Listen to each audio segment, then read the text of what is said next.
your record label is called All We Have Is Now. Yeah. And I think it's a great name. And I think one thing I'd love to ask you out of sheer curiosity is when you're playing a set, how important is it to be present in the moment, in the now, versus and like trying to feel that what the audience is feeling or what the crowd's feeling versus like going off your track list? I think that's something I'd love to explore. I think it's really important. I think realistically, the art of being a DJ is to entertain. I think a lot of people forget about that. But I think for me is I don't plan sets. Like I don't know when this episode comes out, but I'm playing Coachella in about a month's time in California, and you do like 2 weekends in a row. And that's probably the first set that I've ever like really like I'm putting thought into it. Of like what could be the intro? Do I need to make a new intro? What records do I need to put in the pool to potentially play? And also look at it as like a bit of a marketing tool where, okay, I'm playing in front of a shit ton of people. Like, what records have I got coming out that I need to create content for? That Coachella content will be the best possible thing. Also, it's being live streamed, so it's like, okay, it's being live streamed to potentially millions of people. So, what records do I want potentially millions of people to see? It's a bit of a different concept of the whole like set planning. Whereas usually, and also like it's a bit more of a commercial crowd. So festivals are generally a bit more of a commercial crowd. So like you can probably get away with a little bit more than what you would necessarily in like a dark, dingy club, on the levels of like commerciability of records, if you know what I mean. So for me, like at the end of the day, the crux of DJing is I feel like it's changed over the time, whereas DJs have become, I don't class myself as this, but it's for people that aren't in the electronic music world, a correlation is DJs are rock stars now, where 100%. DJs, people go watch DJs play to play their music that they release. And if DJs don't play their music at those sets, you have fans that are pissed off. So DJs, the concept of DJing has changed over the years. But I guess in answer to your question, being able to be a good DJ is, in my eyes, is being able to read the crowd, but also educate at the same time. And I think it's and going into detail of that. So reading the crowd means, okay, I just played this record. Okay, it went down really well. They want that. They like that. But what's the next record that I need to play that I'm going to get a better response, or I've peaked? So like, let's say for instance, this last weekend I played, I think 4-hour set in Montreal. This iconic club called Stereo. And I played the bar called Stereo Bar. Again, an iconic venue. Like, because I'm playing a longer set, I don't want it just to be slamming all the time. Yeah. Like, there has to be peaks and troughs. And it sounds wanky as fuck, but like some people say, like, I have to take you on a journey.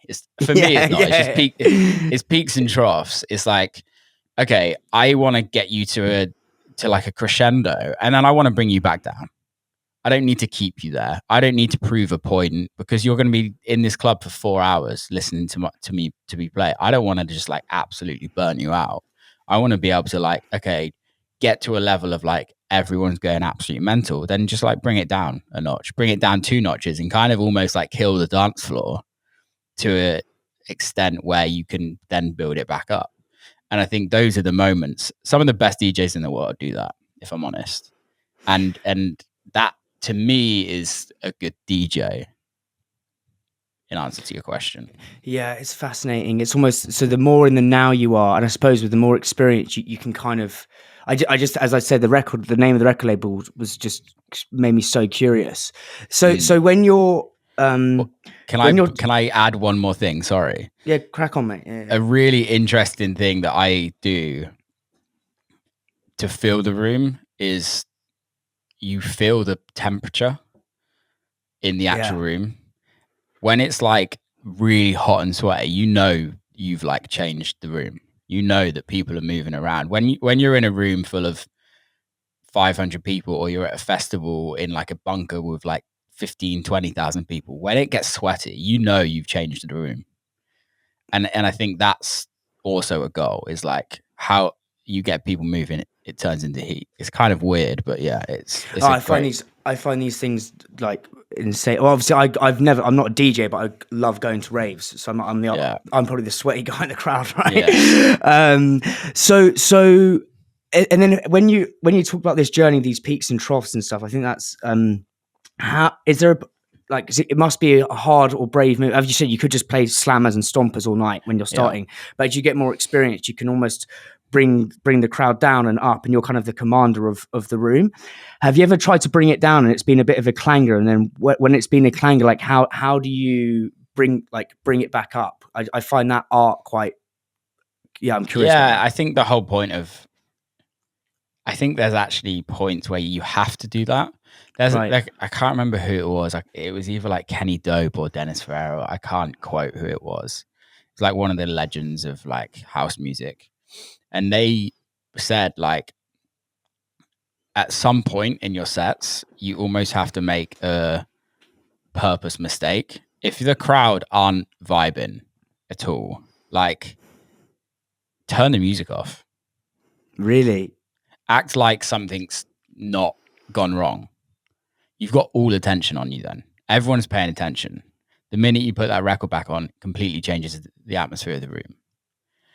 It's almost like when I'm playing, especially festivals, when I'm playing after a DJ, I have complete silence. And it's kind of like, okay, you've listened to that. Now it's my time. And if you go to watch a band, when the support act comes on, there's like 5 minutes before the headliner comes on, and people are just waiting. And I think for me is like, there's a level of like, we live in this world where everything's so instant. Everyone wants like instant gratification. They want that kind of like money shot all the time, right? And by making people wait, by like giving them something that they're not used to, silence in a club, it can really game change everything. That's unreal. So what I want to talk about is I know you've referenced him a lot on your podcast, and well, I mean, actually, this laptop is resting on the book. Is Rick Rubin? I love his book, and I think it's just like an ode to creativity. One of his quotes I love, which is the audience comes last. Yeah. And when you're DJing, you're trying to like get to the top, or producing music, I should say, is you've got on the right hand side is creating something super commercial that is on trend, people are wanting to listen to, versus this is what Will wants to create and this is what's coming out of your creative being. How do you kind of swim or navigate between those two opposing things? Well, I think like let's talk about the DJing aspect and then the production aspect. DJing, when DJing, the audience always comes first. Right. Okay. When producing, the audience comes last in my mind. Yeah. And I mean that by realistically, I have to play these records. And this has been a process. It's taken me a long time to get to this process, right? Especially now in my career. But at the end of the day, I have to play these records every single time I play a DJ set. If I'm making these records, if I'm going into the studio making these records purely to have commercial success, I don't think I'm truly going to love those records. And I don't think I can truly put my name to those records. However, if I can make records that I absolutely love, I'd happily play them every time. And I'm not going to worry about going to my DJ sets and playing them every time. I've got records that were big records at the time that my sounds changed and everything like that, and I don't play them anymore. Luckily, I've had more since then, so people don't necessarily know those bigger records back in the day. But as my sound's changed over the years, I'm trying to write music for myself, especially now. There's a lot of music. I don't know when this comes out. Probably about a month or so, mate. Okay, so May the 3rd is like my first release of like a newer project that I'm working on for Will Clarke, and it's like a long-term project that we've done with the record label, and that's the first start of the new kind of, not sound, but the evolution of what I've done. And for me, it was just purely spending a year of just with no external influence of me thinking, oh, I need to be a DJ, I need to play this in a venue, I need to do this. It's just purely me writing music that I want to listen to. And like I've got to that point in my career where I know I can write club music. I know I can. I've done that for the last 15 years. And I know what will work in a club, right? But for me, is like, I don't really listen to club music when I'm not at a club. If What you were know you what I mean. listening to? What kind of Listen stuff? to I listen to like a lot of electronica. I listen to like a lot of country. I listen to just like old hip hop. Like I listen to a lot of things. Apart, like electronic music now is not my first listen, and if it was, it would be one of the iconic acts like Chemical Brothers, Faithless, like Moby, where I'm going to listen to an album. And for me now, it was just like, how can I make like songs that I love, that has the potential to reach a bigger audience. But the audience, I during the process of this whole process of me writing a bunch of like records, it was the goal was not for the audience. The goal was to write absolutely amazing records that bring me emotion. I like the difference between DJing audience comes first, producing audience comes last. You've talked there about your own kind of crafting your own sound, and you said 15 years you knew how to produce club music. I think the best in anything, best footballers, best chefs, best artists have their unique tone or sound, or kind of brand, really. Like, what are the hard points from you kind of starting out to creating the Will Clarke brand, like, and that unique sound? Like, how did you cultivate that? I think it just evolves over years. And I think also realizing that in this day and age, you need something for people to kind of catch on to. Right. And like, if you want to talk about it on like a commercial aspect, is like, what sets you apart from other people?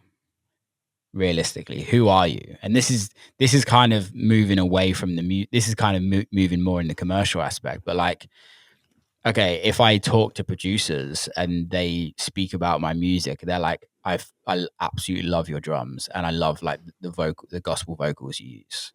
Like, I'll go into sessions and I'll get people like that I write for and stuff like that. They're like, we're writing like more of a commercial record, but we want your drums on it. We want you to do this. We want you to bring like a little bit more of an underground to it. So it's like, okay, like maybe that's what I'm known for. I don't know. Like, I think everybody has their own perception of what your sound is. And at the end of the day, I can't control that.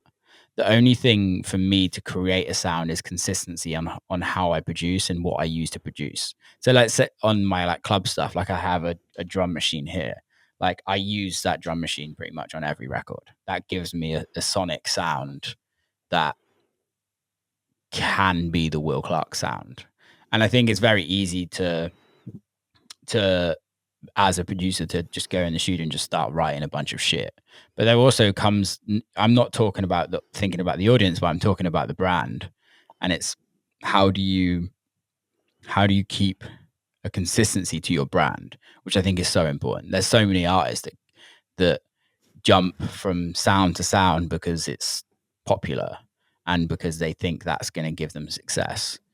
And realistically, that doesn't give you a brand. People don't know what to expect. Yeah. Go listen to like James Blake, go listen to Moby, go listen to Faithless, go listen to like Chemical Brothers, all the iconic people in Rolling Stones, Beatles, like all of these people that like have had extreme success. Calvin Harris, like there's something on every single. There's a consistency to what they do that allows the audience to feel comfortable. No one likes change.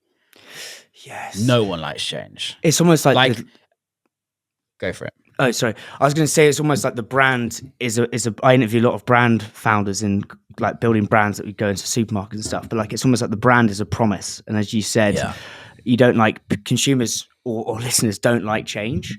One thing I'm obsessed with the Beatles. I mean, you don't probably see the thing behind me, but what I liked about the Beatles is they were consistent and they had that unique kind of Lennon McCartney sound, and just that was almost. That partnership was a bit like your drum behind you. It was consistently there, but they also evolved and kind of ripped up the rule book, whether you go from like, so that's one thing I think is like super interesting. So like, I think it was the podcast, I don't know, it was one I listened to, I think it was in May, I can't remember which one it was, but you were talking about how quickly music evolves, like, and you have to evolve with it. So how do you keep the consistency of the Will Clarke brand yet evolve with, because the sound changes so fucking quickly. Do you know what I mean? I don't evolve with the sound. I don't necessarily agree with having to evolve with the sound. Right. I agree with evolving as an artist, and evolving as a person when it comes to doing what makes you happy. It's like chefs, right?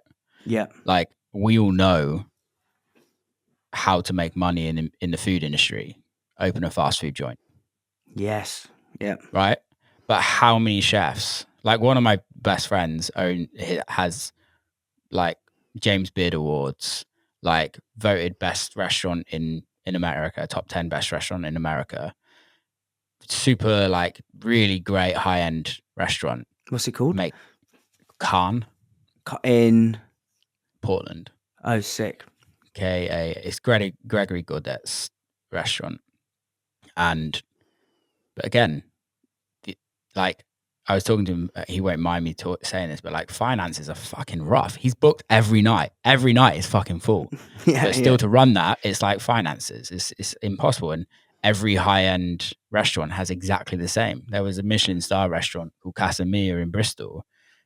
Like I think it was a 1 or 2 Michelin star. Like they had to like close it down because it just costs too much money to run, and then they're not making the profits. They opened 2 separate restaurants that are like less Michelin starry, but a little bit like more, but still very good, but just not as high end. And yeah, they're making more money from it, and they can sustain a business. But there's what I'm kind of getting at with that correlation is that like you can chase the trends, you can chase the money, and there's artists that do it very well. Same in the food world. There's people that do it very well and can chase that money, chase that branding. Look at Matty Matheson, like what he's done with his restaurants. But most of his restaurants are based on fast food, and then he's only got prime steak in Canada, that in Toronto, that's like the high end restaurant. But like you could, as an artist, you can go and copy trends, but then you're not an artist. Yeah. You're just going with what fits commercially to sell music, to sell tickets. And there's some people that do it very well, and I really respect it. But I don't think that's true artistry. Who does it well in your opinion? I don't really want to say names. No worries. You said how the artist evolves, and I think that's a common theme in Rick Rubin's book. How's Will evolved from? I think I saw a picture on your Instagram, like pre the beard of you in Ibiza. Yeah. Like, how have you changed from the Will well, albeit virtually in front of me today, versus then? Like, how have you evolved? I think my maturity in music has changed. It's grown, right? I think also I've experienced more in life. I've grown as a human being. My morals have changed. What I want in life has changed. My goals in life have changed. What I listen to kind of changed. What I see valuable has changed in a life sense, in a music sense. My skills have got better. I can write better music. At the end of the day, practice is, again, it's like a chef. You start shit, right? You get good the more you practice, just like anything. And I've got better. I'm not great. I've got better. Also, for me, where I'm at this point in my career of the music that people haven't heard coming out, there's a lot of collaboration where I'm working with people that are better at me at certain things. So whether that's a keys player, like I've worked on a lot of projects with a guy called Mitch Jones, who's an insane keys player. He's a great producer, but he's an insane keys player as well.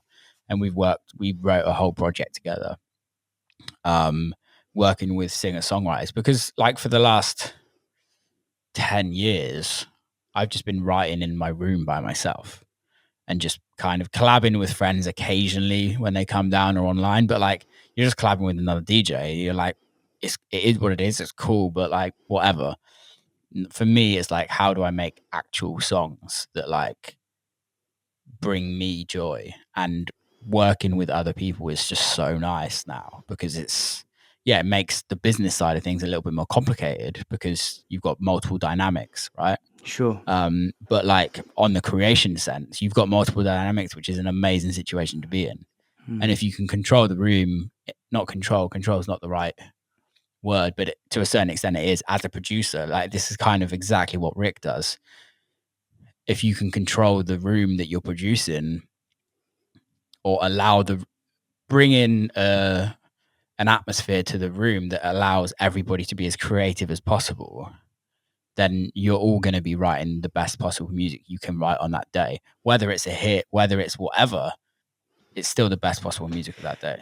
I love that, mate. How do you create Alaric Rubin? How do you create that atmosphere with these collaborations? Like, what are some of the things you've done to set the, not fill the room, but as you said, that kind of, that level that kind of galvanizes creativity?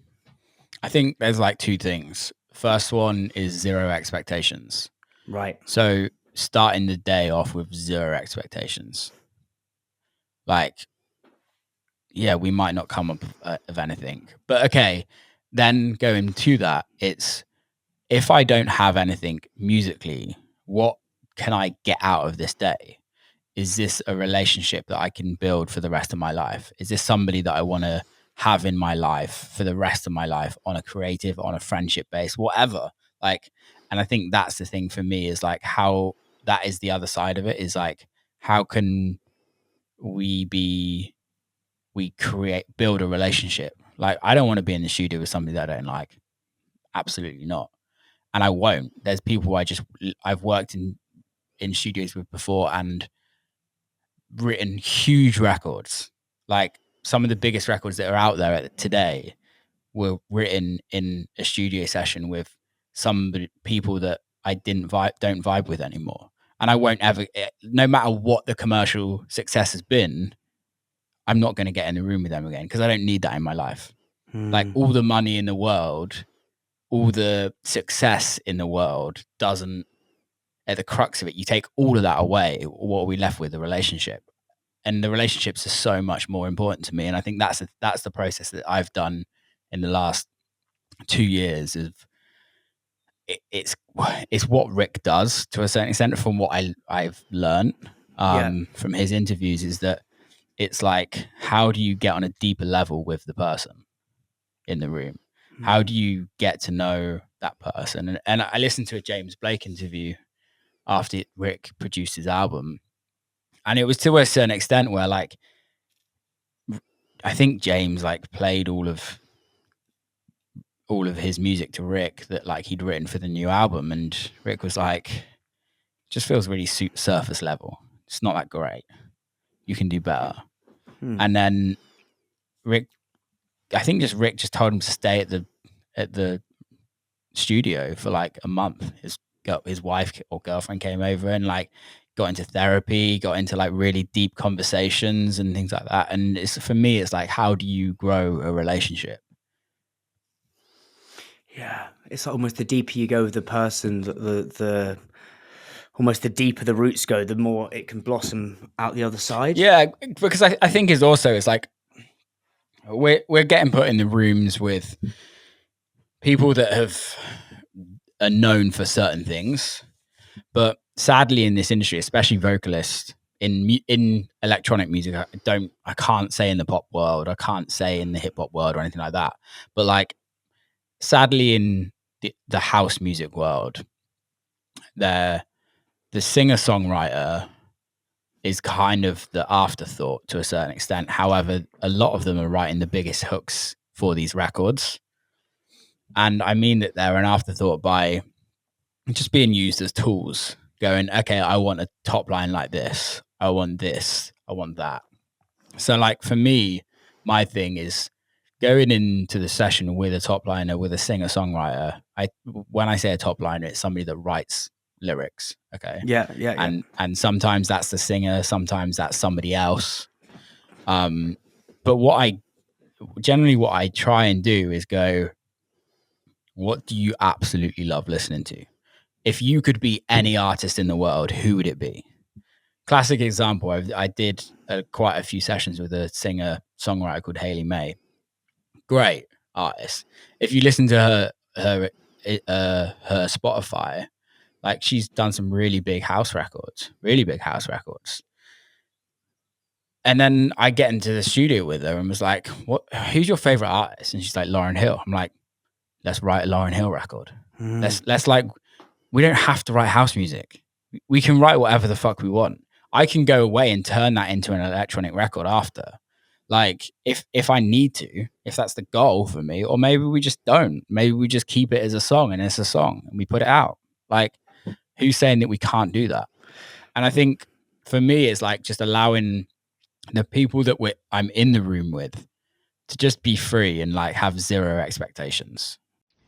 Hey guys, thank you so much for watching this video. Honestly, means the absolute world to me. I'd be so grateful for a small favour, please.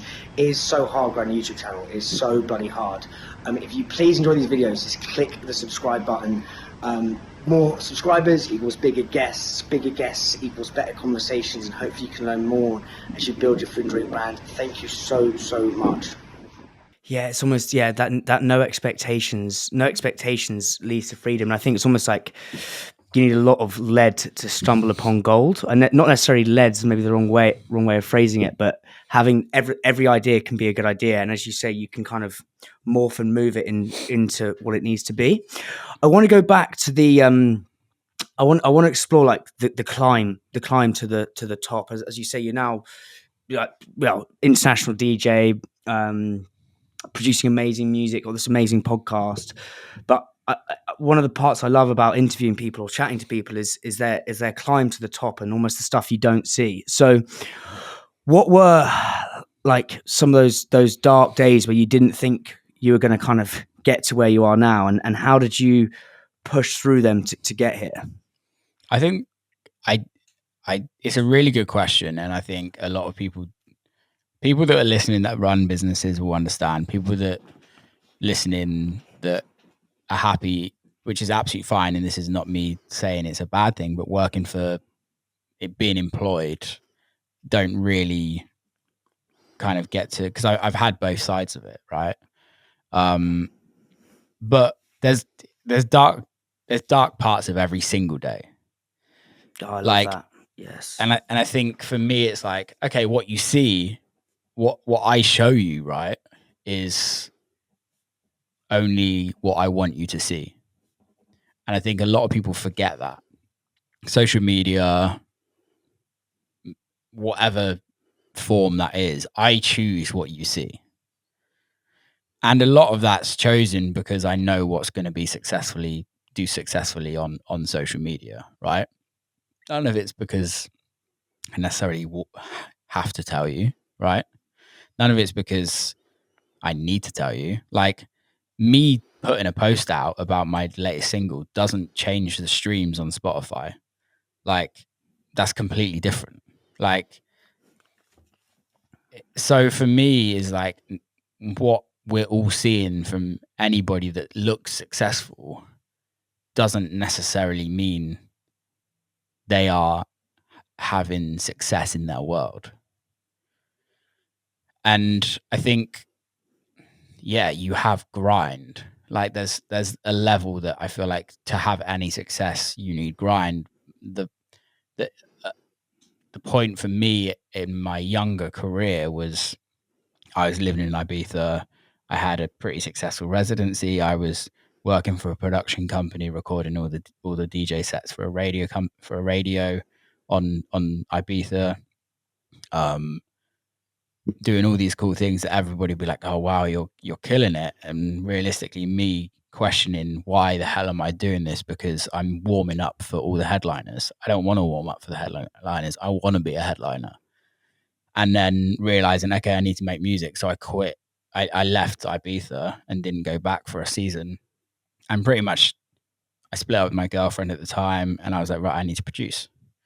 And I literally didn't have a social life. I went to the cinema once a week every Tuesday with my cousin, because it was like Orange Tuesdays, where it's like buy one get one free. Yeah. I was working for my parents at the time. I was fortunate enough that they gave me a job, so I was working full time, and I think I'd wake up and go to the gym, go to work, come Were you home. sober at this point? So I know you're sober. Were you sober at this point, or were you? Yeah, I stopped drinking when I was 21. Right. We'll get on. I want to talk about that shortly. Yeah. But like, let's carry on with this thread. Yeah, just out of curiosity there. Yeah. So I went to the gym, went to work, got home from work, and was in the studio till 2 o'clock in the morning every night. And then on weekends, I was in the studio from 10 o'clock in the morning till 5 o'clock at night.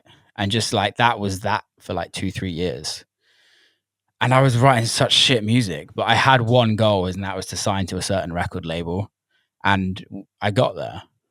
And for me, it was like, that was a proof that like hard work does pay off, especially if you don't change the goalposts at the beginning. You can always change your goals. Of course you can. But I think there has to be a severe focus at one point in your life to go, I need this, and this will get me to where I want to get to, or this will start the journey of where I want to get to.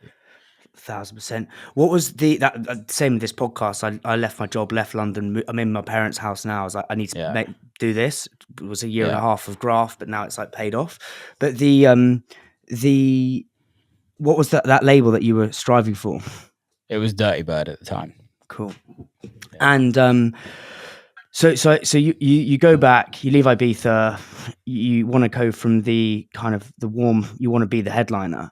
You get the goal of Dirty Bird. But how do you go about when you kind of come out of that period of hibernation of just music, cinema, Tuesdays, gym? Yeah. How do you come out of that and actually go about getting books? Because as you say, because one thing I think you could literally line up. Have you seen that meme where people are like, oh, there's like a guy on the floor who's I think like ill, and it's like going around, it's like, what are you? And he goes, I'm a DJ, I'm a DJ, I'm a DJ, I'm a DJ. There's like basically no doctor. Yeah. It's like everyone wants to be a fucking DJ. Like I suppose the question is, what was different? I could line up 1,000 DJs who worked super hard. What was different about the way you approach things to kind of climb? Well, there's working hard and there's working hard. Talk to me about the difference. There's people that say they work hard, and there's people that actually work hard. Right. And there's working hard, and there's also working smart. I think also back then, we're talking 10 years ago, I think. Yeah, 10 years ago this year. 10 years ago, not everyone wanted to be a DJ. There wasn't Spotify. Like, the way the music... I think there was Spotify, but I don't think it... Like, I don't think anyone used it. Like, when... It was, the Spotify launch. So 2006, Spotify launched, but no one was using it, right? SoundCloud was what people were using at the time. So it was like the SoundCloud boom, which was completely different to what, like, you would release a record on SoundCloud and it would pop off, and then everyone would go buy it on Beatport, if you know what I mean. Yeah. Like now everything is streaming. It was hard to release your music back then. Now it's a fucking piece of piss. You could literally I could write a record in a couple of hours, and within another couple of hours, I could put it on a distribution camp and it will be on Spotify tomorrow. Yeah. It's unheard of. It was never like that. So I think the times have changed generally on what it takes to be a successful DJ now. Like back then, it was way more music orientated, way more. Like, okay, Dirty Bird at the time was like a hot record label, and I knew I needed to be on a record label with artists that were full time in music. At that time, I really enjoyed the music that Dirty Bird was releasing, and they had a bunch of people that were full time in music. So I was like, sweet, what do I need to do to get on that? First of all, write good music. That takes time. Second of all, build a relationship up with the record label owner, Claude Von Stroke. Okay, how am I going to get that? I had like, without being disrespectful, kind of a manager then that the way managers work is they take percentages of incomes. Of course, I wasn't earning anything in music, so I was paying a retainer. One of the guys that worked with him had toured with Claude Von Stroke at some point. We got into a conversation with it, and then that kind of just died. And then I literally just got to a point where I would just send everything to Claude. And then eventually he's like, yeah, I'll take this one for the 10-year anniversary of Dirty Bird. And then from that one, I was like, now I'm in. I have a lot more work to do to remain in. So like, I'd be like, can we do a Skype call like every month? He's like, dude, why do you want to call me? I'm like, because I fucking need a relationship with you to like build a career. And he's like, nobody else is doing this with me. Nobody else is asking to have a conversation about music. Like nobody's asking for my advice. And I was like, deep down inside, I'm like, I know, but this is the only way I'm going to get into here. If you know what I mean? Like my talents aren't unbelievably amazing. Like my music making isn't unbelievably amazing where you have to sign everything I do. Like, but what can I do is I know I can build a relationship up with you. I can make you like me. And then I know that my music is strong enough that you'll sign it. The year after that, I was the most released artist on Dirty Bird at the time. The year after that, I had the biggest record on Dirty Bird that year. And I think for me, that's working hard and working smart. I had one goal. Also, Claude put me in touch with his agent that was one of the biggest agents in the world at that time. I got onto that agent in America, and that's where my career started growing in America. And literally the rest is history in that sense. That's how it started for me. But if I carried on going to Ibiza, I'd still be in Ibiza today. I'd be a 33-year-old resident DJ doing fuck all with my life. Mate. And if I didn't get that relationship with Dirty Bird, I wouldn't be touring in America as much as I am. I wouldn't have built a fan. Don't get me wrong, Dirty Bird helped me. I did everything else. Like Dirty Bird gave me a platform, but I did everything. There was plenty of artists that came on Dirty Bird at the same time as me that don't have what I have. What was the everything else? What were those extra things you did? The extra work? I invested everything back into my business. Like at that time, it was like, I wouldn't say I'm the best at it now, but like social media, I was good at the time. Mm-hmm. I'd invest back into marketing. I made no money. I still don't. Last year was the first time out of 10 years in a career where I can say I can make money. I moved to Detroit because it's all I could afford at the time to live. Like Detroit's cheap as fuck at the time. Like 6.5 years ago, I moved there, and it was extremely affordable. And the reason why I moved there, one of the main reasons was because it was extremely affordable, and it could allow me to tour as much as I possibly needed to build a foundation of touring in America, to then have something that is worthwhile now. The story is so inspiring. The when you talked about, because a lot of people could reach out to Claude Von Stroke and say, right, I want to call with you, mate, every month. How did you actually like build the relationship, and what were you asking him advice? Were you just shooting shit? Like, because in some instances, if someone's like trying to make their way up and be like, oh mate, can we have a call every month? It could be a bit like, fucking hell, it's a bit intrusive. Like, how did you manage that art? Do you know what I mean? Because that's a skill in of itself. We've got to work out who the person you're talking to is. Yeah. If when you work out, like with Barkley, and whatever I say here, I'd say to his face, but like, he loves the fact that anything that's his idea, then he's gonna love it. So you kind of got to work that out. Oh, if you somehow start a conversation, you know what you want in your head, right? If you can somehow make it come round like it was his idea, he's all in. Sick. But like, that's just getting to know people and being able to like build a relationship with people. It's like anything, and I don't mean that in a horrible way, but it's like, how do you build a friendship? It's compromise. That's all it is. And it's the same in business. It's compromise. It's like, you have your goal, they have their goal. What's their goal? What's your goal? How do they work together? So beautiful story. Then it goes. So what is the moment you then kind of, as you're kind of in this hibernation period, get Claude Von Stroke on board, release music on Dirty Bird? What's the moment? What's the set when you thought, fuck me, I've made it? Or like, not made it, but like, I'm here, I've arrived. And what's the feeling in here when that happens?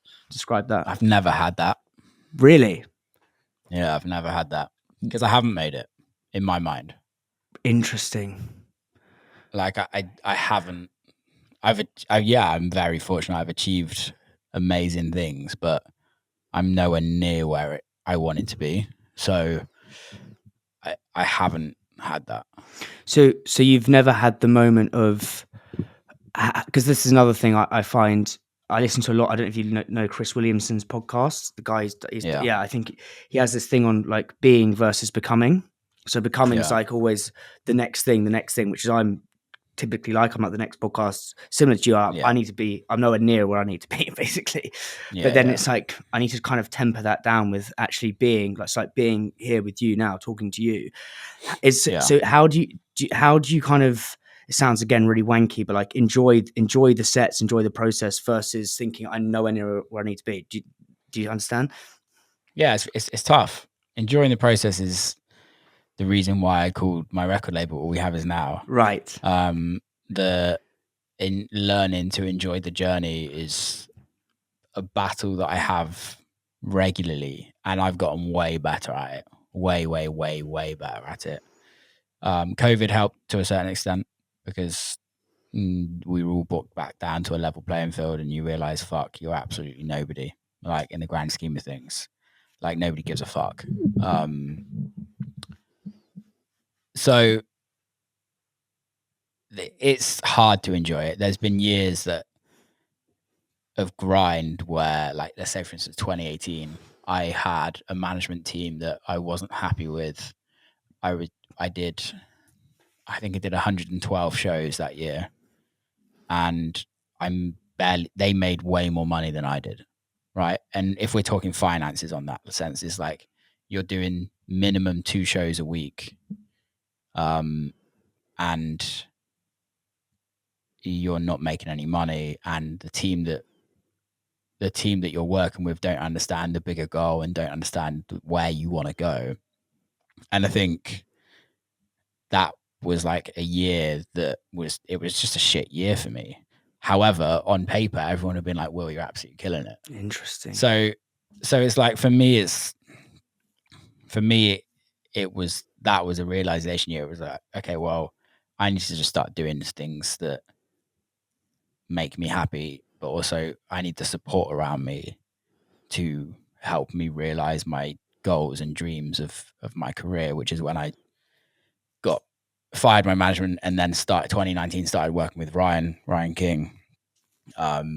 He was at a point in his career where he was like literally one of the biggest agents in electronic music at that time, but wanted to stop being an agent and wanted to work in management. So like him and I got introduced by Chris Lake, and yeah, he started his management company and I was his first client. And we've kind of like gone through the ranks of where we're at today. We went through COVID together, spoke every single day during COVID. Like we were still working all year round during COVID. We talk multiple times a day now, if you know what I mean. He's my manager, but he's also a mate. Amazing. And now we're building a team around me that helps us support all the things that we want to achieve. I enjoy it way more now, way more. But I can't say that I'm where I'm at, where I want to be. But I set goals every year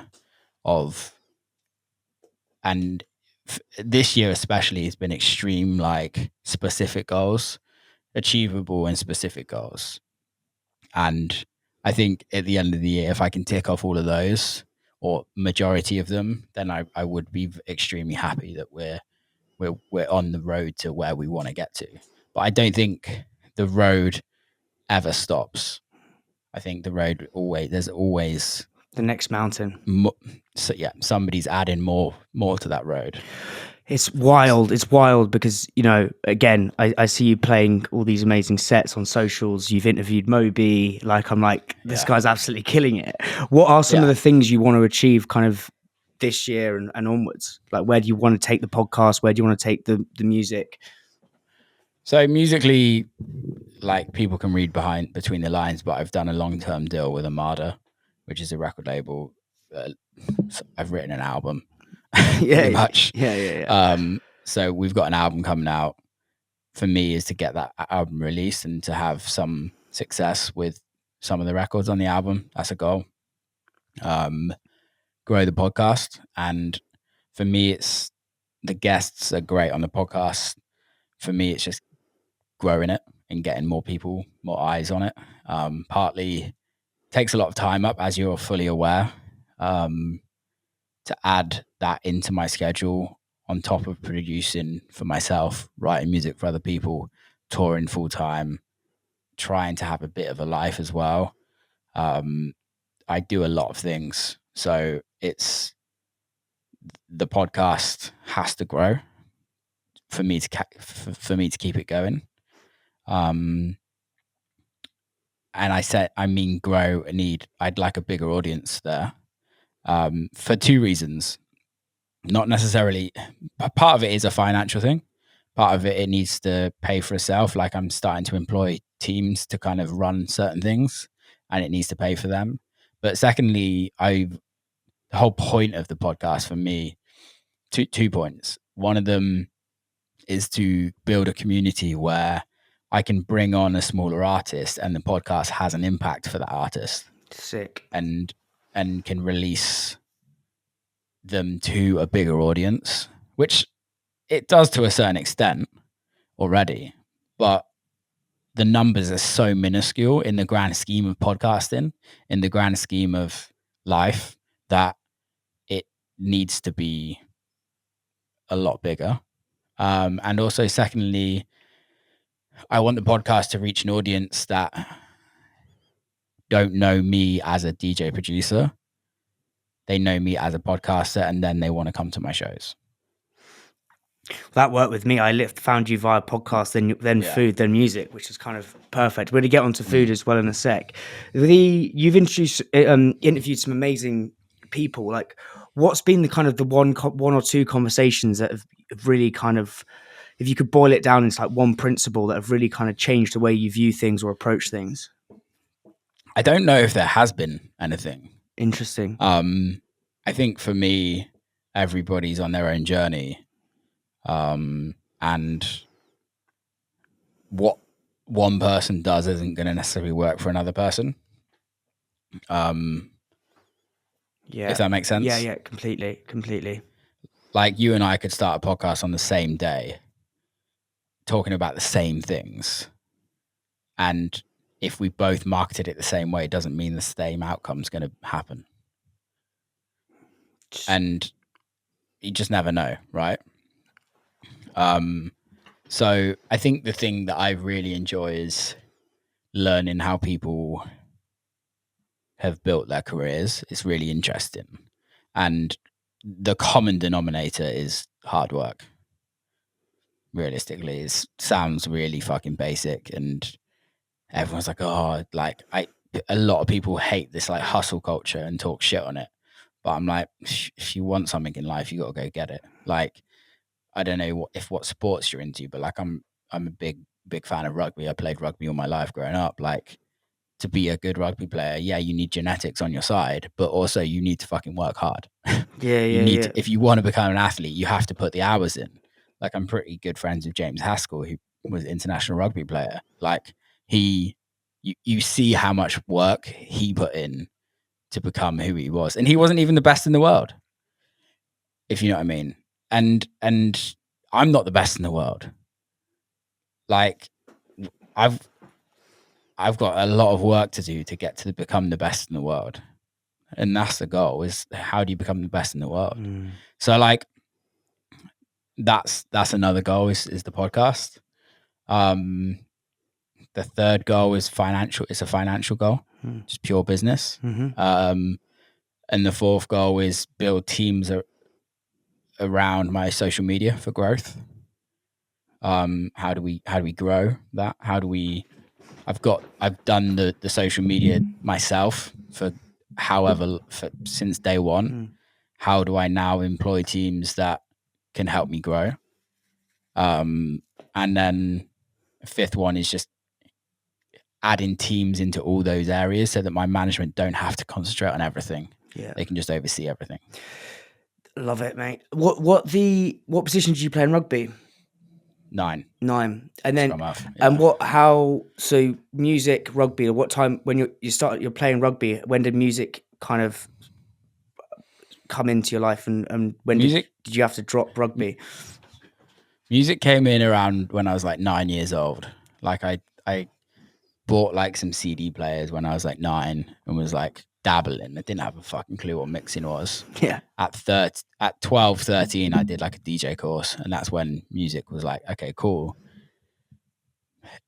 I still wanted to play rugby as a career up until 15, I think, but I was playing district, county, club, and school.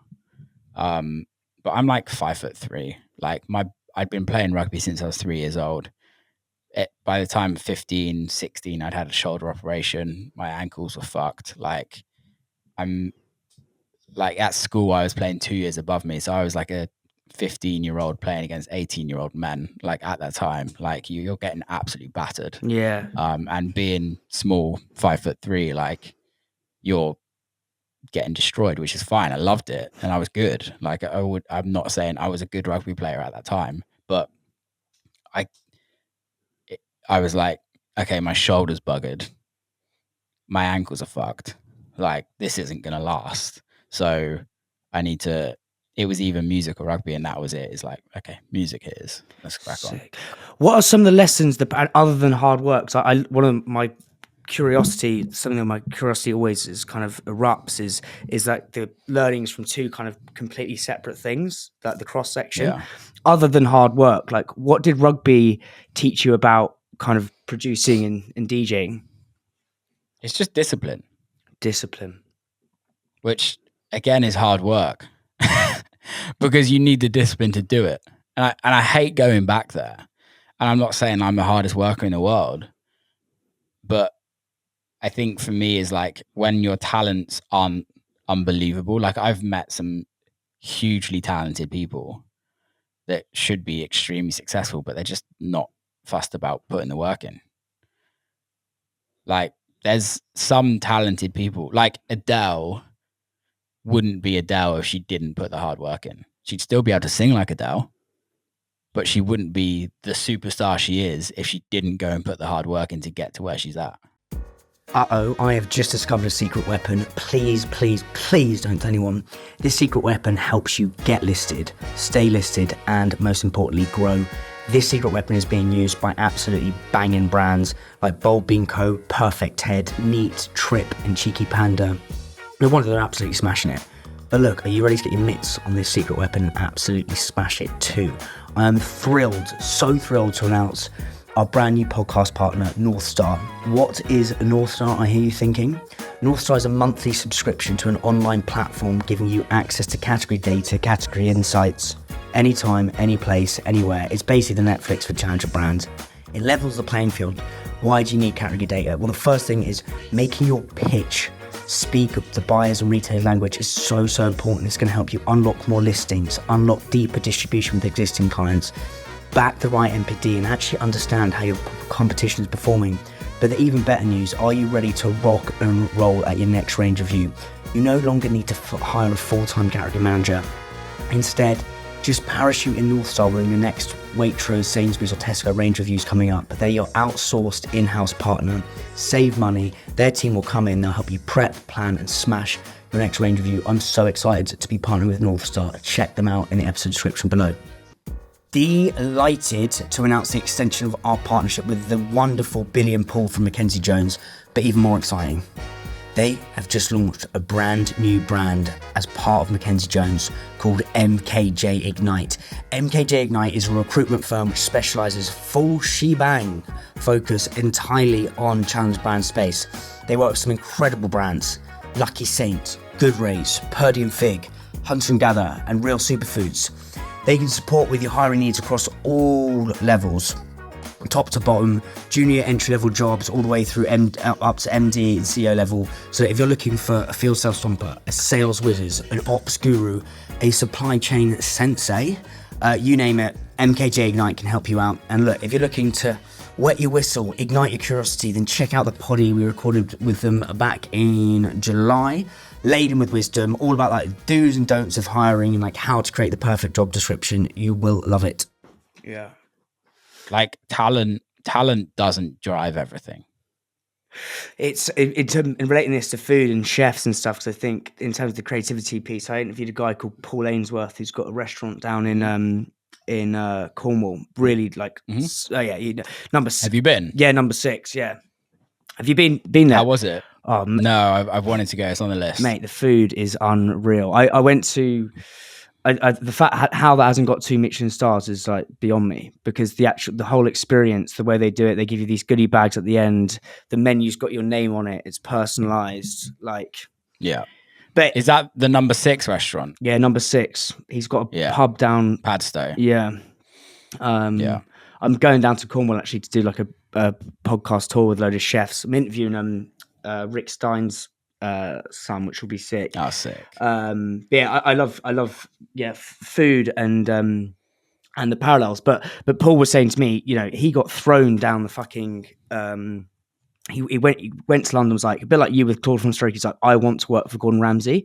He was getting his bus via Victoria, going past Royal Hospital Road, Gordon Ramsay's restaurant, and he got out of the car, literally ran up to Gordon, who was on the phone at a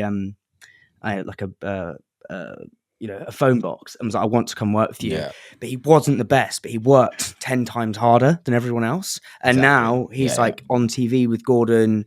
He's made it. Let's talk about the parallels of creativity, music and food. Because as you say, I know your food page is unreal, and you've been to some super interesting restaurants and countries and places. Like, what would you say, what is kind of cooking? Yeah, you cook a lot. I've seen you like make some amazing ramens. Like, what's that taught you about the creative process of music? I don't know. For me, it's my escape. Interesting. To like get out of the head. For me, like there's like a few things that I try to do to get myself out of music. Exercise, like walking in nature, film. and cinema and cooking. Cooking, there's always a lot of DJs, a lot of musicians, a lot of artists that love food, because we're very fortunate that we travel the world. We have very similar lifestyles to chefs. So a lot of us make friends with chefs. And we're very fortunate that sometimes promoters take us to great restaurants. And if promoters don't, we take ourselves to great restaurants. It's a very fortunate situation to be in. And yeah, I've always loved food. But for me, it's just an escape of like, it's part of my routine. I wake up, go to the gym, come home, get showered, go to the butcher's, work out what I'm going to cook for that night, go either do prep, marinade, whatever I need to do, get in the studio, write music, record podcasts. Or if I'm in London doing studio sessions, I'm like, okay, where am I going to eat tonight? Wake up, go to the gym, go for a run if I can, come back to the hotel, shower, change, work out what I'm going to do for dinner, organize it with friends who I'm going with, go to the studio, work, dinner. So for me, it's just routine that like after this podcast, I'm going to go to the butcher's and work out what I'm going to cook for dinner. Sick. Like simple. And that's the thing is there's a point. It's really weird. I'm not complaining, but my life's really fucking hectic right now. And because I also live in America, but I'm in the UK for the foreseeable. I sold my house in the States and having some other things happen out there. So I will eventually move back there or have more time there. But because how the time zones work, my team are in California. So I'm finishing my work day and then they're starting their work day. So I'm working two work days. Fuck. Because so like I was working till 10:30 last night with meetings, but I'd already recorded 2 podcasts in a day. I'd done studio work. I'd done all of that. And that's 5 days a week at this moment in time. So the 30 minutes of cooking, that hour of cooking is like, phone can go away. I don't need to look at social media. I don't need to talk to my management team. I don't need to talk to any friends in music. I can sit down and cook food for my family, friends, whoever's there, or just me. And it's just a relaxing time of my day that I love. It's a sort of moment of bliss in the kind of treadmill of craziness. What are some of your favorite restaurants in London? We'll start there. Like or even in the UK. Gunpowder is one of my favorite restaurants in London. Oh, is that the Indian place? Indian place, yeah. I'm a huge Indian lover. Like, I'd eat Indian every day if I so could. Good, it's mate. fucking the best. So good. One of my other favorites restaurants is a place called Lacandra on the Weir, which is in Porlock. It's a friend's. He's now a friend of mine. I've actually gone down and stayed with him like a couple of times to work in the kitchen with him and kind of cook with him. It's called Lacandra on the Weir. It should be Michelin star. Really? Like, hands down, should be Michelin star. It's so affordable. I don't know how much it is per head. I think like last year it was like £55 a head, and you'd get like 5 or 6 course menu of like just unbelievable food. I think it's probably gone up this year, but like, if you ever get the chance, just go. Yeah. Or if you ever want to go, like, just let me know. I'll come down with you. Yeah. We'll go for dinner. So this is in whereabouts? Is this in which way is this? Well, where is this? Somerset. So it's in Somerset, but it's called Porlock on the Weir is the area. Yeah. And it's like an old hotel, right? Yeah. And they took it on. Pio and Cindy took it on, and he was a stockbroker. He used to buy bonds. Right. Pretty successful. Had a crazy life, and by living that crazy life, got to enjoy a lot of great food and a lot of great restaurants, and was like, I want to learn this. He's like, you can make all the money in the world, but it doesn't make you happy. Yeah. So what does make him happy?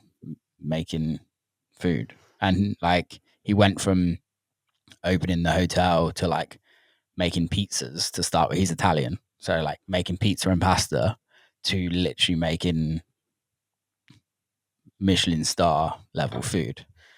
Like it's an amazing story. What sort of, so is it Italian? Is it an Italian restaurant, or what kind of? Let me send you this on. Let me send you like the level of.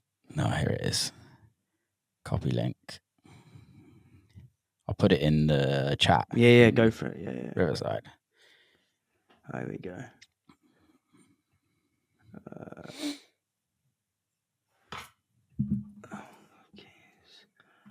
Got it? Oh, mate, that looks unreal. There's like another one here. Like it's hands down absolutely unfucking believable. Like,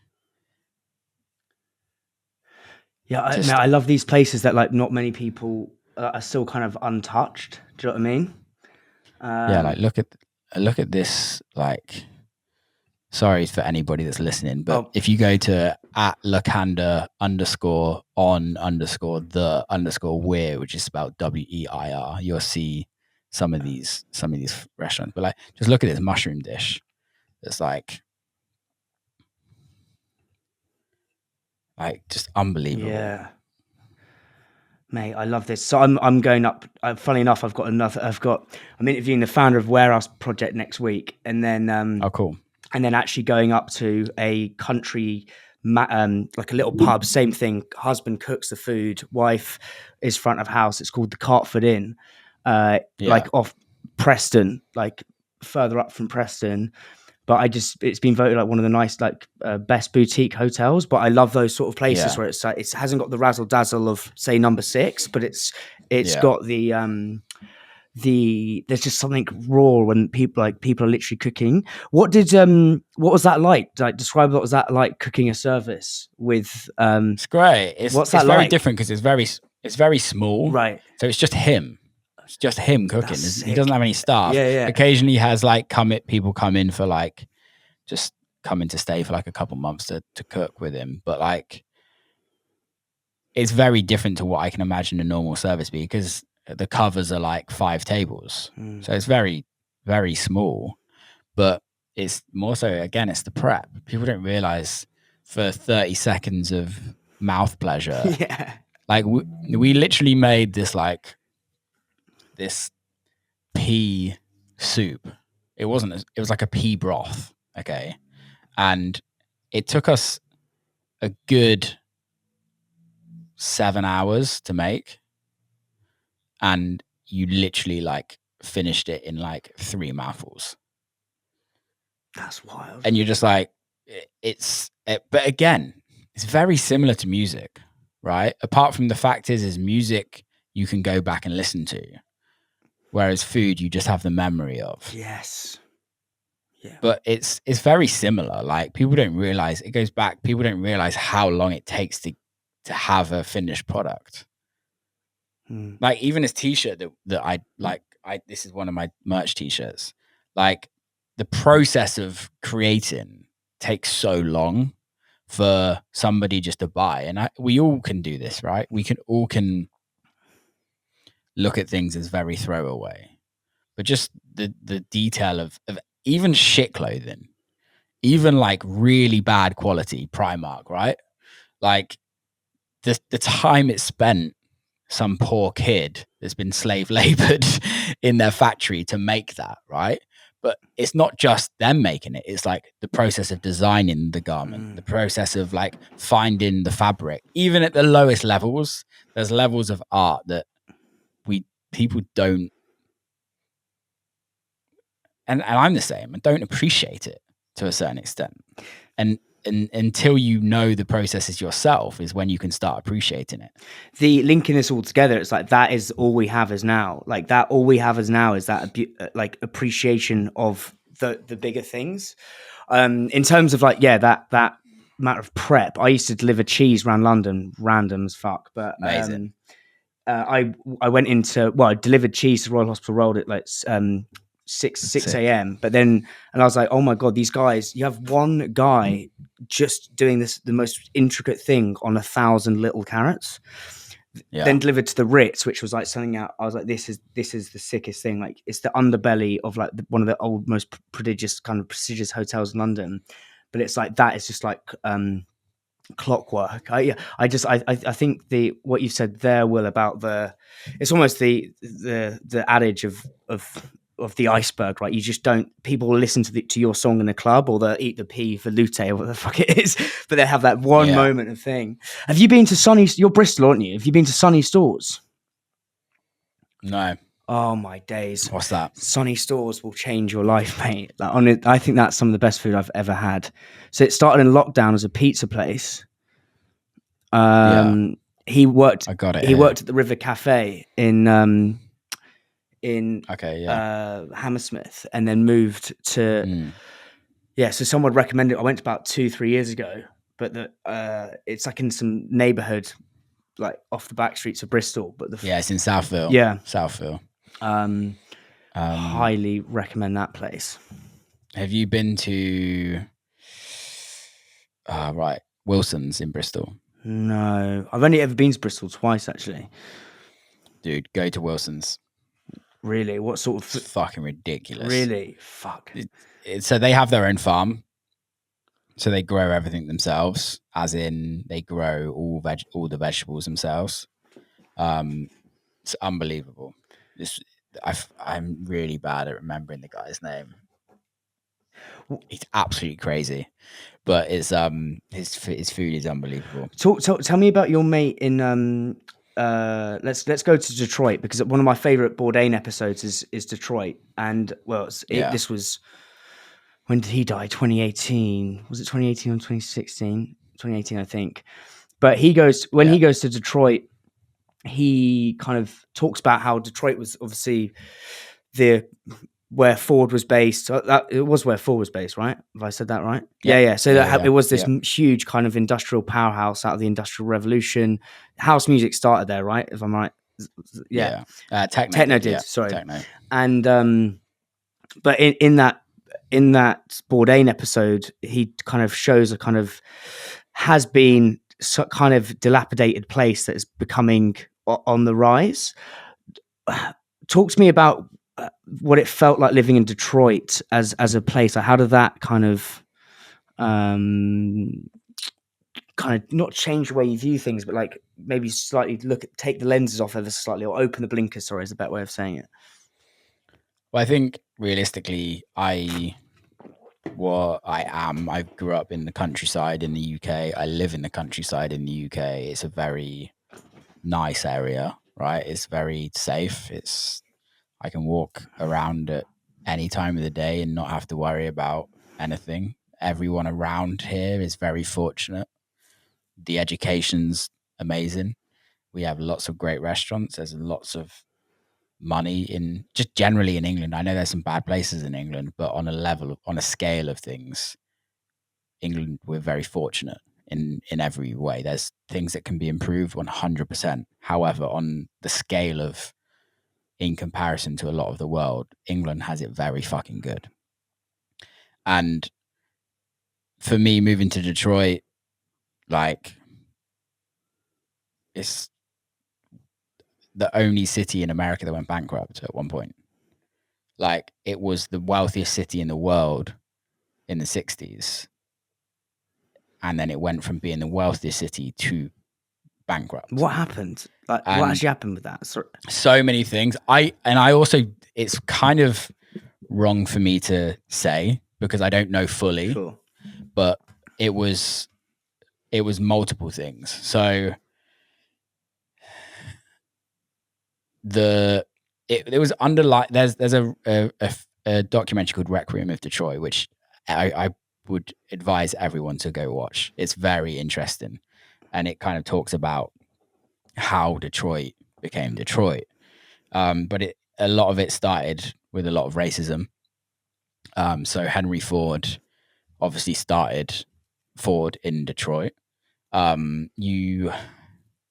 he relied on the black population to be his factory workers. However, that was when redlining started happening. And what redlining means is there was only certain areas that was blacks only, and they were only allowed to live there, and they weren't allowed to leave those areas unless it was to go for work. So you created this huge divide between the haves and the have-nots, realistically. Yet the have-nots were creating this massive industry, or were the workers behind this massive industry that the haves, the white people in Detroit, were kind of winning. You then also, on top of that, had Motown, that was a huge cultural revolution in music. So you had so much music, but there was still so much poverty because of the redlining and because of the like us and them. If that makes sense. So the redlining. Sorry, I asked some dumb questions, mate. Sorry. So No, go for it. The redlining. I don't understand that bit. So redlining was a point where you'd have the map. Let's just say, for instance, the map of Detroit. Right. Literally, somebody in the city would draw a red line and go, "This is where the blacks live." Fuck. Yeah. And they're not allowed to leave that area, and they have to stay in this area. It happened all over America. Sure. And so that's starts of it. You had the race riots in. Oh, I've got to actually Google this. Race riots, Detroit. I think it was 1967. Huge race riots. I think, yeah, there's 33 deaths in total at that time, which was like literally black v the police. But it was, the police came in with tanks and just like destroyed neighborhoods. That's wild, really. And yeah, it was crazy. If you watch the film called Detroit as well, you'll get the whole view on the race riots at that time. I don't know how real that is. I think that it's kind of like a real connotation of it, but that was part of the reason. You then had the economic crash where people, obviously in America at the time, if you've seen the movie Big Short, like people were buying houses and then couldn't afford their mortgages and then went down the hill.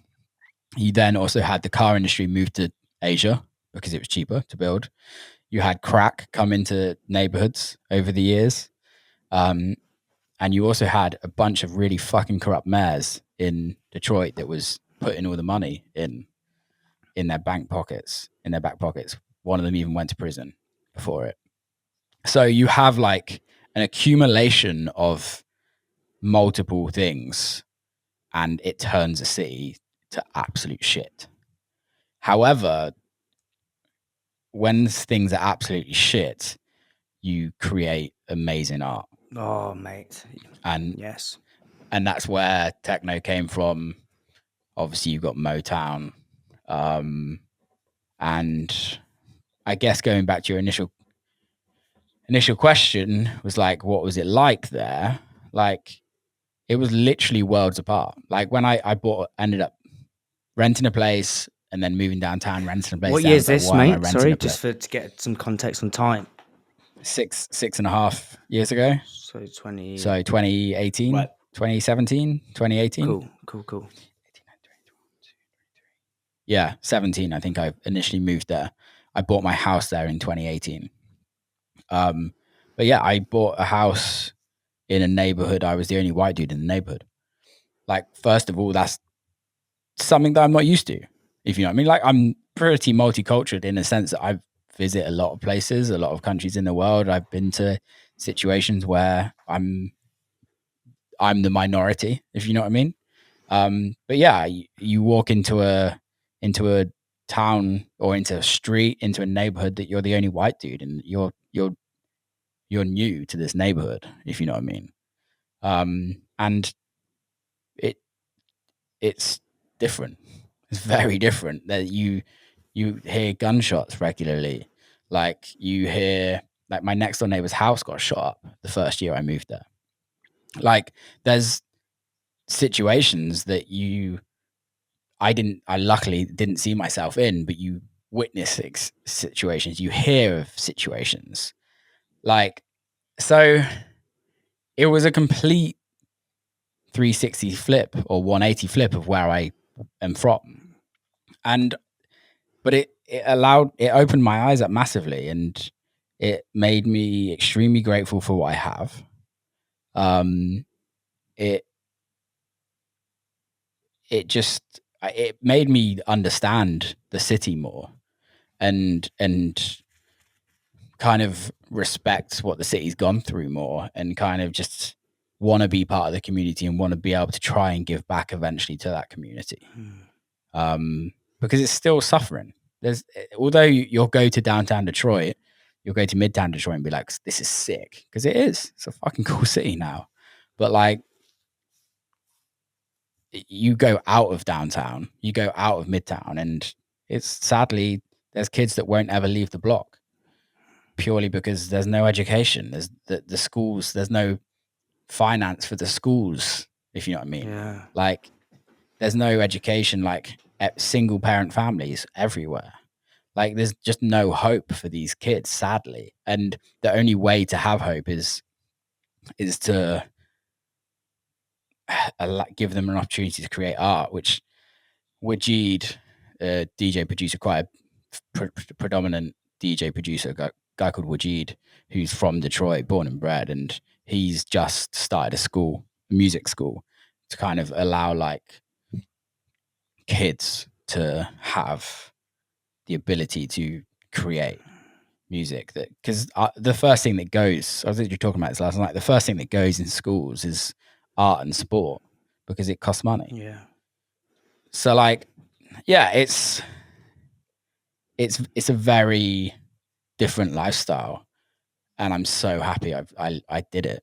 So happy I did it. Oh my god, I am so excited. It feels like Hungary is finally swimming in the big leagues. I can't believe this, it's absolutely mental. But delighted to announce that Big Fish, yes, Big Fish, are partner of the podcast. Perry's been on the podcast 3 times. Listeners absolutely love it. Some of our most downloaded and cherished episodes of all time. But Big Fish are behind literally so many brands in your cupboard, in your weekly shop. Charlie Bigham, Year Valley, Tyrrell's, Clipper Tea, Goo, Rana. I mean, mate, the list is longer than the River Nile. But they also share risk and invest in brands that they really believe are a force for good. That are brands that they believe are going to be the next big thing, like Howder, the snack that gives back. But even more exciting news, Big Fish want to speak to the next wave of small challenger food and drink brands that are destined for big things, the racconteurs, the movers, shakers, buccaneering visionaries. So look, if you want to speak to Big Fish and just have a chat, get your brand in front of them, then drop me a message. My mate Louis from Local Beer, Amazing Beer, was in their office, aka La Fish Bowl, last week, chatting to Perry, Freddie and the Big Fish crew. So drop me a message if you would like to speak to them. Bohemi, our beloved sponsor, are helping build the fastest growing challenger food and drink brands. Look, if you're a small brand just starting out and need your first indie stockist, your first 100 stockists to wholesale, Bohemi are the platform to categorically speed that up. But if you're a big brand wanting to get bigger, Bohemi are also insane. They make field sales marble smooth, silky slick. They're just epic. Ollie's been on this podcast twice actually. They saw a 29% uplift in sales when using Bohemi to check major malt listings availability. Insane. 29% uplift by downloading an app. Insane. Lucky Saint, my boy Aaron Duff, who's coming on this podcast in a couple of weeks, he uses it to manage a team of 30 people, and Lucky Saint have unlocked 500 draft listings by using Bohemi. Look, you've got to get involved with this stuff. It's absolutely insane, and it will categorically change your life. It's just the sickest platform. I use it all the time at Islands. What you said, mate, is beautiful. Is that when things are absolute shit, you create great art. And I've been prepping for the interview with Sasha from Warehouse Project. And one of the things he was saying is sort of before the Hacienda in Manchester was a fucking depressed shithole. Yeah, he was like, it was an absolute shithouse. And, you know, if not in terms of sort of house music and techno music, but the bands from Manchester is wild. It's like Stone Roses, Joy Division, Oasis, The Smiths, all from this kind of depressed state. What else did you you know, you talked about kind of gratitude. What else did the city kind of give you, as like, because you went there to base yourself, so you could jet off to like. Yeah, it's easy to travel from there really as well. It's like you're in the middle of the country. It made it very affordable for me to carry on investing in my business because I could luckily afford to buy a house when I was there. Right. And it just allowed me to live within my means and invest into my business. And how did the techno start from the Motown? Like, what was the journey to the genesis of techno? Like, how did that? I think so. There was you had Juan Atkins, who was kind of like the start of electro techno, Electrifying Mojo, and this was a DJ that would like start playing like electro music back in, I believe, the 80s, and then you had Juan Atkins, who started making like electro techno, and that then birthed into techno with Kevin Saunderson, Carl Craig, DJ Bones, Robert Hood, Richie Horton eventually came over from Canada and kind of was doing the same.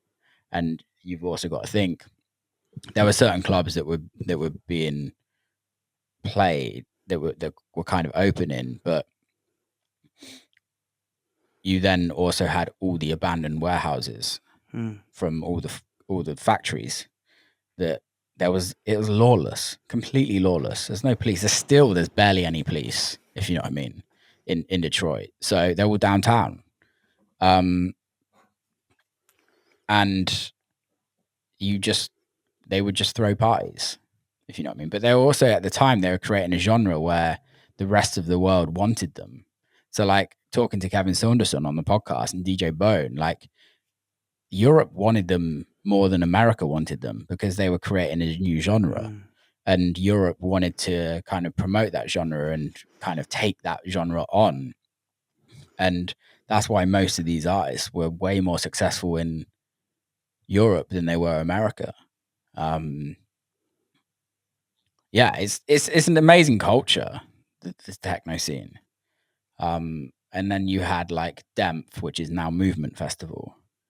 I'm really the wrong person to kind of talk about the history of techno. No, but it's just fascinating, mate.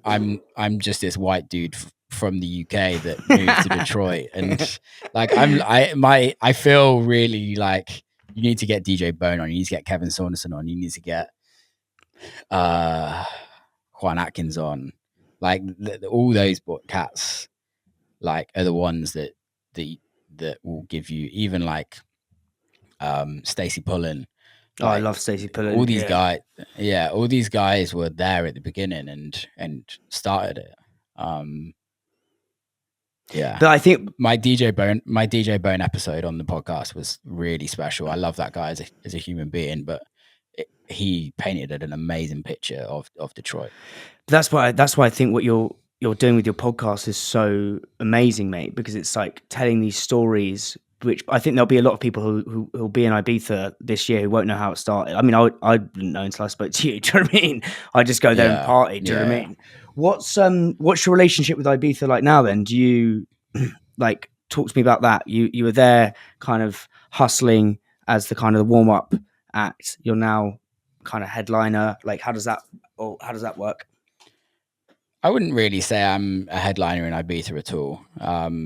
I have this like love-hate relationship with Ibiza where it's very cliquey. It's changed a lot, which is fine. Like we need evolution in this world of music. It's just very, what's the word? It's very, yeah, I guess different. Different is the word. And I love Ibiza, but I don't know if I'll even be there this summer. It's I have a weird relationship with it. I would love to be playing out there, but realistically, I need to hit record to be a headliner to be able to get booked in certain situations. There's a lot of people that are huge that don't get booked there purely because it's like it's very much looked on like what's big in Spain, what's big in England, and then kind of like amalgamate the two. What's necessarily big in America isn't necessarily big in Europe or the UK. The UK and Europe don't look at America. So some of the biggest acts in the world that sell massive tickets in America but don't sell tickets in the UK or Europe won't necessarily get booked to play Ibiza. That's wild. And then when you say it's no one really looks at America in electronic music. Yeah. America's not the forefront, although for me personally, they have some of the most interesting artists touring. It's the least clicky of the industry. Is the cliquiness like does that boil down to who's getting booked, who's not getting booked? Is that ultimately kind of that part of it? It's like if you're in the clique, it's like yeah, that's fucking long because it doesn't it's not. No, it's really long, and it's like it's really sad because it's not about the art. Yeah. And I understand why now, even more so. And America's turning more so like that. That it's such a big business now. When you speak to Sasha, they'll explain it. Yeah. Like it's like we need to sell tickets. Our overhead to this night costs us a fortune. We need to book somebody that sells tickets. Like Will Clarke doesn't sell tickets in Manchester because he hasn't got touring history here. So why book him over somebody that does have touring history that we know is going to sell a certain amount of tickets? It's complete business. It makes complete sense to me. Yeah. But there's a part of it where, because all these events are so big now, there comes a point where for me personally, you take the culture out of it. Yeah. And there's no real community building around artists and around the art. Yeah, it's almost like it's become. We know what we talked about that spectrum at the beginning. It's almost like the money talks, doesn't it? And money changes things. It's become so far that way. I think I've seen on YouTube. I think it was either DC10 or it might have been Space back in the day. Like an old video of people just fucking actually dancing. Do you know what I mean? Actually, like all we have is now. Couple more things, mate, and we'll wrap this up. It's super interesting just understanding like how your brain kind of works and how you've got to where you are, with also so much to kind of go after as well. What like Rick Rubin says, another Rick Rubin quote I love, which is, I struggle with a lot of doubt even with this podcast, but I can actually use it as full fuel. But Rick Rubin says you can doubt yourself to excellence. Like, how important do you think is a smidge of self doubt important in artists? I think it's about having a healthy balance, which I don't think any artist has. I don't have a healthy balance. It's getting better, but I feel like as long as you keep doing what you're doing, in a sense of like you're working towards something, whether that is to create a record, whether that's to sell out a stadium, whether that's to sign a record, I think as long as you have some sort of thing to achieve, the self-doubt will always be there. Like it's always like, for me, it's like you want to quit every single day. I'm sure you're the same with the podcast, right? But I think it's also is like why. I think it's about questioning why you want that. Why do you want to quit? Why does it make you want to quit? You send 20 emails out, you get one response. But then the way I also look at it now is like, of course nobody responds, because I need them. They don't need me. So what do I need to do to make them need me? Okay, I build something so that I will add value to their life. When they add value, it's really interesting. We've done it with the podcast now. Like my manager will go into meetings with artists, with artist managers, and go, "Oh, look, have you checked out Will's podcast?" And it will be like, well, why haven't you asked us to do it now? Like, because they've seen a bunch of other people do it, and people were like, well, we should be on this because of course we're better than them and we're better than them, and we do lineups with them, but of course we should be on it. And it's like, what value can you add somebody to stop that self-doubt? Again, it's the same as music. It's like, okay, your goal is to write an album. Go write an album then. What are you writing the album for is what you need to be honest with yourself about. Is the album to have extreme success? Well, probably writing an album isn't going to be the best way, the way music is released nowadays. What are you recording a podcast for? Are you recording a podcast for you to have great conversations with people? Joe Rogan didn't start a podcast to make money out of it. Joe Rogan started a podcast because he loved talking to his comedian mates, and there wasn't a platform for that, right? What is it? And if the goal is to make money, be honest with yourself and go, I need to make money. Okay, what do you need to do to make money?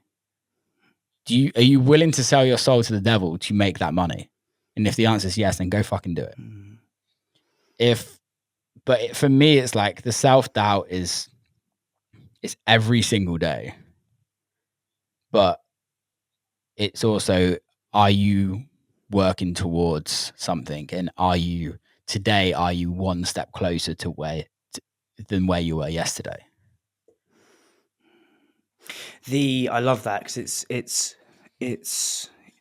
the self-doubt. It's just linking it to the Rick Rubin quote is you can self-doubt. You can doubt your way to excellence. It's almost like the doubt forces, it keeps not the ego in, well, it does kind of keep the ego in check. When you said you're kind of out of balance, is that like, because you've clearly got this, which I rate highly, and I think it's good to have like this huge ambition and like single-mindedness. I think that's like, I think in the UK people temper it down, like tall poppy syndrome, but 100%. which is fucking wild. But like, I think whereas in the US, I've interviewed quite a lot of founders in the US from brands, and it's like they're like, dude, I'm not going to do an American accent. They're like, dude, you can go out and get after it. Whereas in the UK, it's like, mate, don't try that. So I rate that.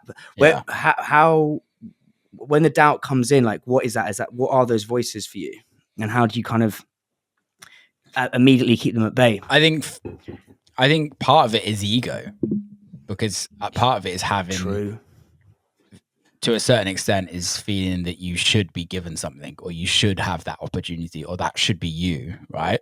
Like for me, none of this is jealousy. It's more envy. So it's like you see somebody being successful, and I'm like, I'm so happy for them, but I would love that. But it's the difference between envy and jealousy, where jealousy, you don't want them to have that success, where envy is, I wish I had that success. Right. Right. Yes. And I think for me, the bigger the ego is at the point where you think you should have something or you deserve something. But if you can stop that, we don't deserve fuck all. None of us deserve anything. And I think if you take that ego out of it and go, okay, like today I've done this, right? Today I haven't written the best record in the world, in my opinion. Today I've released a record and it's not done this well, and everybody else's record has done well.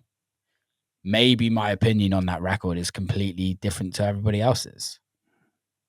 There's self-doubt every single day in this industry. I'm sure it's the same for you. I'm sure it's the same when you speak to chefs, when you speak to brand people. There's self-doubt in everything. Is this even going to work? Do people even want this? Am I giving value to anybody else? At the end of the day, that's all we're doing. If we want success, if we want something to do well, it's because we're giving somebody else value and somebody's willing to pay for that. Same as your podcast. Are people listening to your podcast because they want to listen to Dan Pope? Absolutely not. And I don't mean that in a horrible way. No, for sure.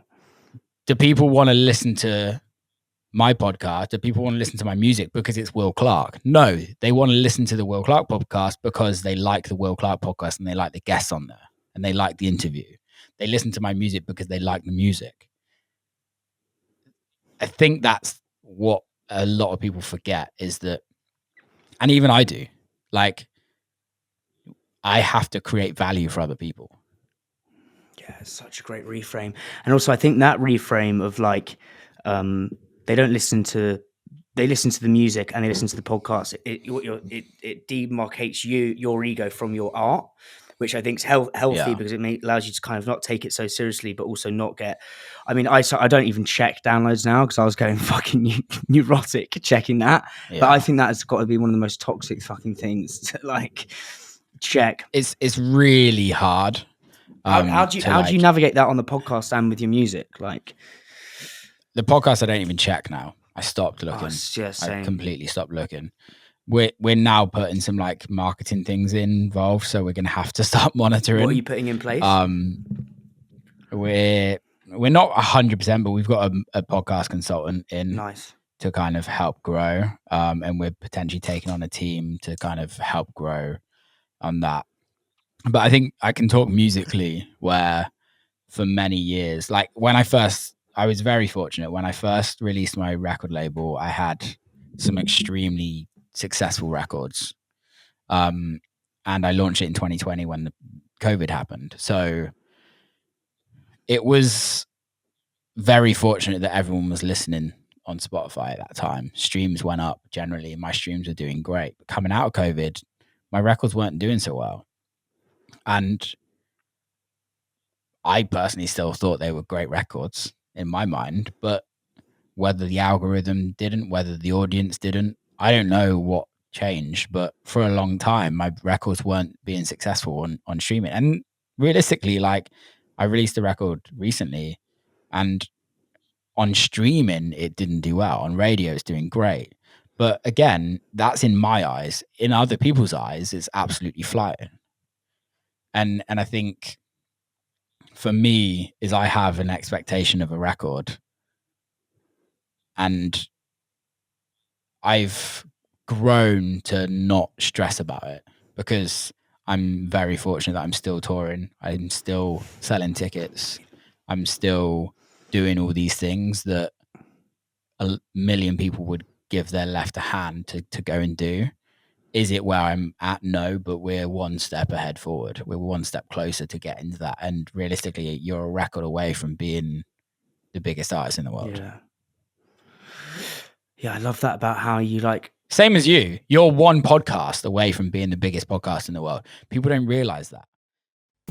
Hi guys, super quick one. So excited. Look, for years I've been badgering on about Hungry the podcast. You're probably bored to death. Thanks for putting up with me.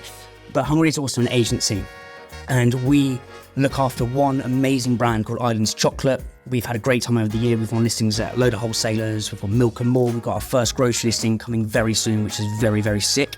But what I'm thrilled to announce is Hungry is merging with HC Consulting. My boy Harry Clarke and his wonderful team, he's an absolute G. They do brand strategy, new business and account management. But why I really love working with Harry and why we've got on so well over the last couple of months is Harry was actually the founder of the boozy isolate brand Pops. So he's been in the trenches, he's grafted his face off, he's had the sleepless nights, he's had the turmoil, he's had the triumph, he knows what it is to be a founder, he is a founder. And he's got a proven track record in grocery and out of home. Holy Moly Dips, The Gut Stuff, Savile Drinks, Remio Gelato. So if you're a brand and you're stuck, you're looking for like new business help, you're looking to scale, drop us a message. We'd love to chat. Thank you so much. Back to the old episode. Yeah, that's the thing. I mean, in terms of the not like, yeah, I was going just fucking driving myself up the wall, looking to the like almost like fucking wanking over the downloads, mate. Do you know what I mean? You just go nuts, and then now I don't even look at it. Because then you can start doubting yourself. It's like, oh, is it? Yeah, I think. Well, typical example is this is when I stopped. Is during Christmas, they obviously downloads go off a cliff because people are getting smashed, eating food, whatever. But yeah, taking a step back from it. Final two questions, mate, or final two things. So your friend who's got this restaurant right at the beginning, we talked about the. Did you say it's the Michelin star one? Is it Khan? Is that what you called it? Can't. Yeah. Yep. Is what's your relationship with him like? What's he taught you about kind of creativity, work, etc.? Honestly, like we just both love each other's art. we both respect each other as human beings, that we're just mates. We don't really talk about art What at but all. what do you like about his art, and what do you think he likes about your art? I think we just both he appreciates electronic music. We have a relationship. I appreciate his cooking. He's actually never cooked for me, and I give him shit every time. I've eaten it as two of his, because he worked at a previous restaurant in Portland. He was like exec chef, but he's never cooked for me, so I always give him shit for that. But like, I've eaten at his restaurant. We've gone out and eaten great food together. But for me, it's just more of being around like-minded people. The struggles of running a restaurant is exactly the same as being a DJ producer to a certain extent. Everyone gets paid before you. You have to be at the top of your game all the time. You're only as successful as your last record or your last dish. Simple. Keep the consistency and the discipline. Final question I ask this to all guests: what is one truth you believe, like hold on to wholeheartedly, that most people, and we'll apply this to the music industry, that most people in the music industry would disagree with you on?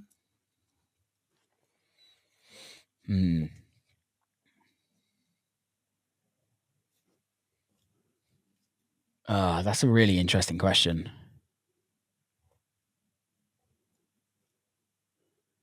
Do lots of things.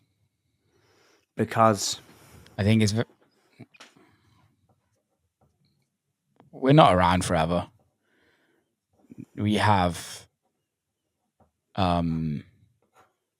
lots of opportunities. I think it's very easy, and especially in the music industry, that people are like, oh, you can only do this and you can only be that person, and you can only be known for that one thing. Like, I completely disagree. I think you can become a DJ producer, you can have a podcast, you can have a fashion label, you can have a restaurant, you can have whatever you want. There's no one saying that you can't do everything. Yes, it's hard. And it might not mean everything's really successful, but if you're passionate about something, go fucking do it. And you can learn by it. Like, failure is so good. Like, last year I wanted to do like I've always loved fashion. Fashion is like my goal, and I've always had this battle where I want to start a fashion label, but where I'm at in my career, financially, it's not worth it because it costs a fucking fortune. I need to invest that money back into my music, back into the podcast, back into my record label. But I have this battle between merchandise and fashion. And for me, it's like, I want to create garments for the merch that are like fashion pieces.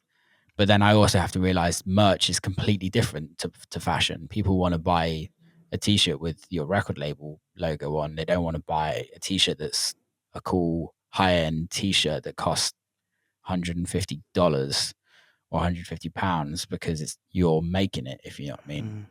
So it's like, it's a battle that I have, and I literally had a conversation with my design team last night, and they were like, what are we doing about merch? And I'm like, spending so much money on it and making no money on it. And it's this creative battle that I have with myself, is that like, yeah, it's tough, but hey, fucking do shit that you're bad at, that you're really interested in. Like, do bad shit, do everything you want to do. If you're into gaming, become a gamer whilst being a DJ. Like, put as much time and effort into that as you do your music. Like, do whatever makes you happy. Action Bronson for me is like the icon. Absolute G. Like, he's an iconic hip hop rapper. He is iconic with food. He now is like a bit of a fashion icon with New Balance. Fitness. Yeah, I like his fitness. I really respect what he's done, but he's still fat. I know, that's why I rate him, mate. I was driving through Wandsworth, and like they've got the big roundabout, and I saw a photo of I was like, is that fucking Action Bronson? And it was like him running like that. I was like, New Balance. I was like, mate, it shows you can do whatever you want.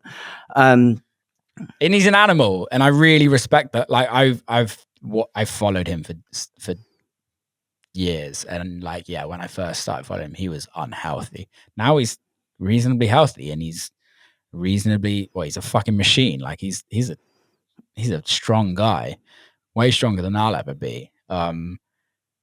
Yeah, for me, that's like the goal is to be able to be a multifaceted artist. I think I really struggle with artists that are just one thing. It doesn't appeal to me, and that is the one thing I would say that a lot of people disagree on, and some of my team don't like it that I do so much. I rate it, mate. What a great start to the day. I really appreciate it. Yeah, I love that, mate. There's so much just creativity and just your graft and drive, and I think anyone listening to this who's into music should listen to Will's podcast. It's insane. The stories are great. So thank you so much, mate. I really appreciate it. Very grateful.